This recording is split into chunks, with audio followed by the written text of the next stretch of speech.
తెలంగాణలో కాంగ్రెస్ పార్టీ ఏర్పడి దాదాపుగా 2.5 సంవత్సరాలు అయింది.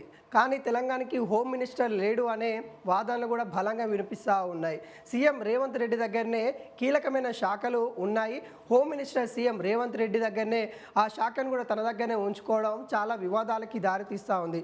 ఈ పరిస్థితుల్లో కూడా ఆ హోమ్ మినిస్టర్ అనేది కూడా వేరే వాళ్ళకి ఇవ్వాలని కూడా ఇటు ఆలోచిస్తున్నట్టు కూడా తెలుస్తూ ఉంది. దాంట్లో భాగంగానే మరి గడ్డం ప్రసాద్, స్పీకర్గా ఉన్న గడ్డం ప్రసాద్ ఇటీవల ఢిల్లీకి వెళ్ళి ఢిల్లీలో పెద్దలను కలిసి మరి అక్కడ తనకి ఈ స్పీకర్ పదవి వద్దని తనకి క్యాబినెట్లో అవకాశం కలిగించండి అని కోరినట్టు కూడా తెలుస్తూ ఉంది. అయితే ఈ అన్ని సమీకరణాలు అధినేత కూడా ఆలోచిస్తున్నట్టు కూడా తెలుస్తూ ఉంది. అయితే ఇక్కడ ఉన్న నేతలు కూడా కొంతవరకు వాస్తవంగా తనకు కూడా మరి క్యాబినెట్లో చోటు ఇచ్చేసి స్పీకర్ని వేరే తీసుకుందాము, ఎందుకంటే ఉమ్మడి రంగారెడ్డి జిల్లా చూసుకున్నట్లయితే ఒక్కరు కూడా అవకాశం కలిగించలేదనే వాదన వినిపిస్తూ ఉంది. కాబట్టి తనని మరి క్యాబినెట్లోకి తీసుకుంటే ఆ ఉమ్మడి రంగారెడ్డి నుండి కూడా ఒకరికి అవకాశం కలిగించినట్టు ఉంటుంది. స్పీకర్కి మరో వ్యక్తులకు ఇద్దామనే ఆలోచనలో కనబడుతూ ఉంది. అయితే ఒకవేళ అదే కనుక జరిగితే మాత్రం స్పీకర్గా ఉన్న గడ్డం ప్రసాద్ హోమ్ మినిస్టర్కి వెళ్ళే అవకాశాలు అయితే కనబడతా ఉంది. తనకి హోమ్ మినిస్టర్ పదవి ఇచ్చే అవకాశాలు ఉన్నాయన్నట్టుగా ఇటు గాంధీ భవన్లో చర్చలు అయితే ముమ్మరంగా జరుగుతూ ఉన్నాయి. ఇప్పటికే